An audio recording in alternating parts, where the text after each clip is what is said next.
Welcome to the first episode of NBA 2K19 roster edits.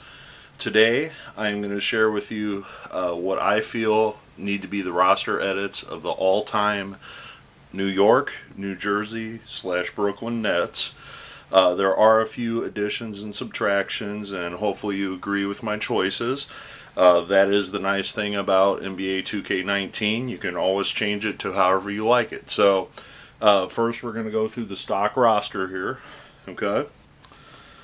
And I'm not going to talk too much about who stays and goes, but we'll talk about who I feel needs to be deleted, and we will get to who we add in their places. So the first person that I think should go is Devin Harris off of this list. Secondly, Joe Johnson. Thirdly, Rick Barry. Now, mind you, Rick Barry is a Hall of Famer, and I am completely aware of that. However, if you notice, he played very little time with the New Jersey Nets. So that kind of doesn't fit the criteria of an all-time great of a team if you're only there for a short period of time.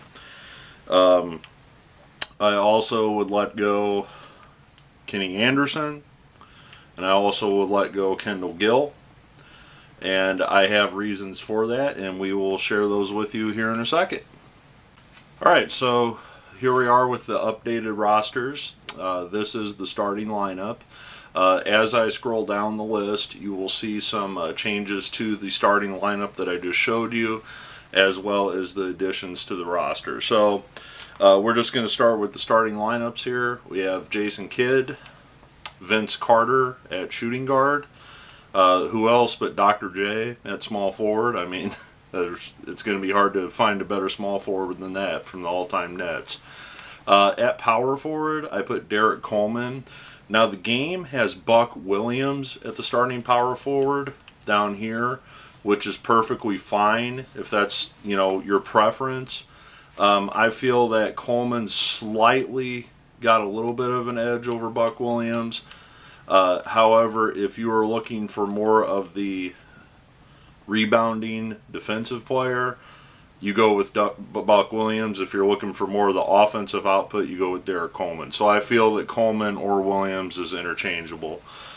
Starting center, this one I was kind of on the fence about, but I feel Brook Lopez is probably the guy to pick here. As you can see, he spent many years with Brooklyn, averaging, over 20 a game in a couple seasons. He's a very good outside shooter, pretty good defender, good rebounder. The person that I was thinking about putting in the starting role, I'll get to in a second, but it's a close tie between those two as well. And off the bench, your shooting guard is Drazen Petrovic. He is a Hall of Famer. You don't know much about him, possibly because he passed away tragically during his playing career, right when he was starting to get to the level of being a great player, is when he died in that car accident. He's a Croatian-born player. He was on the Croatian national team that played against the Dream Team. And again, like I said, it's unfortunate, but we don't know what would have happened if Drazen Petrovic would have got to play his entire career in the NBA. So definitely a good backup shooting guard. Second backup small forward to Dr. J is Richard Jefferson. Jefferson was on the Nets for many years. Very good, impactful player. Not sure if he's still hanging on with somebody, but he was playing last year with somebody in 2018. Not sure if he's still on the bench with somebody or not at this point in his career. Or he's retired. There's Buck Williams. I put him on the bench as the backup power forward. Again, like I said, you can switch that out with Derrick Coleman if that's your choice. This is the first person created on the list. This is center Billy Paultz. Now, Billy Paultz was one of the New York Nets players that was on Dr. J's team when they were successful. Very good center, underrated for his career. He was one of those really hard-working. He would score 12, 15 points a game, get you 12 or 15 rebounds a game. So Billy Paultz, I think, Very important part of the New York Nets, New Jersey Nets, Brooklyn Nets history. Definitely has a spot on this team. You could argue that he goes ahead of Brook Lopez as the starter. He was that good. The next guy added to the team that fell off the list on the game is Deron Willams.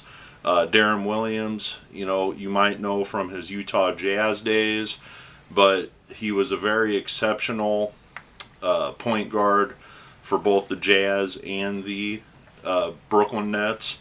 I feel that he is probably the best backup point guard for this team ahead of guys like Kenny Anderson or Devin Harris. Kenny Anderson was a good player, but he didn't play for Brooklyn that long, where I think Deron Willams had a couple more years with the Nets than Anderson did. Another big-time scorer from the 1970s into the 80s was the shooting guard John Williamson. Williamson, I believe, also has his number retired by the Nets. He is one of those underrated shooting guard shooter types that you just don't know much about.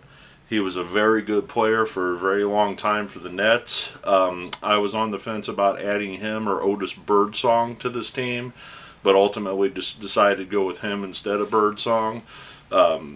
But John Williamson definitely belongs on an all-time Nets team, hands down, no doubt about it.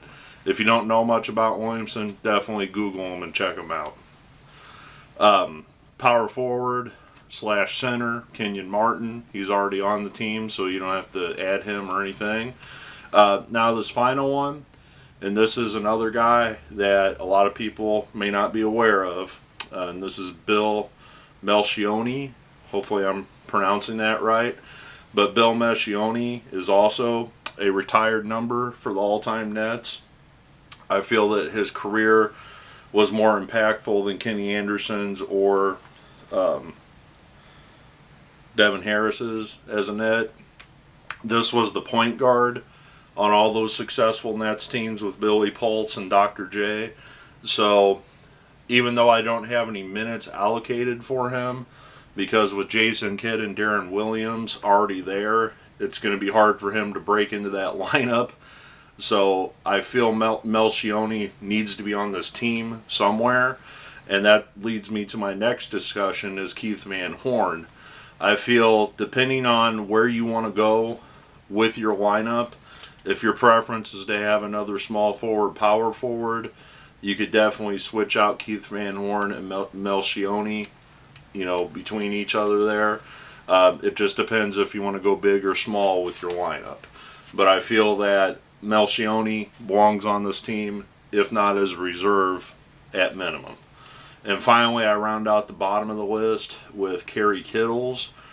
Kerry Kittles, although not a starter on this game or on the top 13 of this game, I feel he's in the top 15 of the all-time Nets.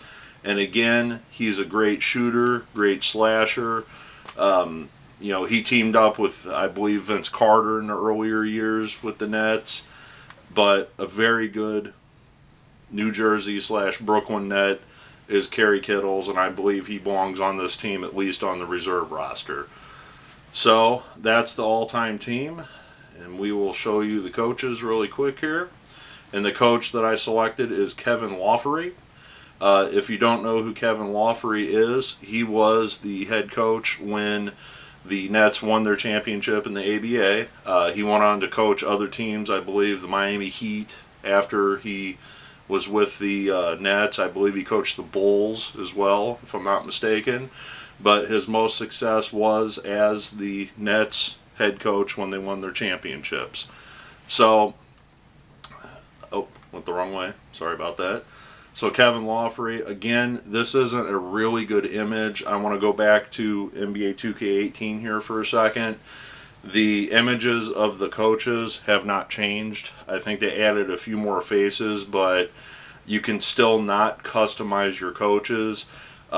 I'm hoping maybe some creators at NBA 2K might see this video, and maybe for 2K20 maybe that's something that they will consider doing, you know, allowing you to add coaches to your, you know, edit your coaches, I should say. So possibly we'll see that in the future, but hopefully you agree with my changes. I hope you enjoyed this video, and keep playing NBA 2K19. I enjoy making these videos, and I hope you enjoy watching them. Look forward to your comments below. Thanks.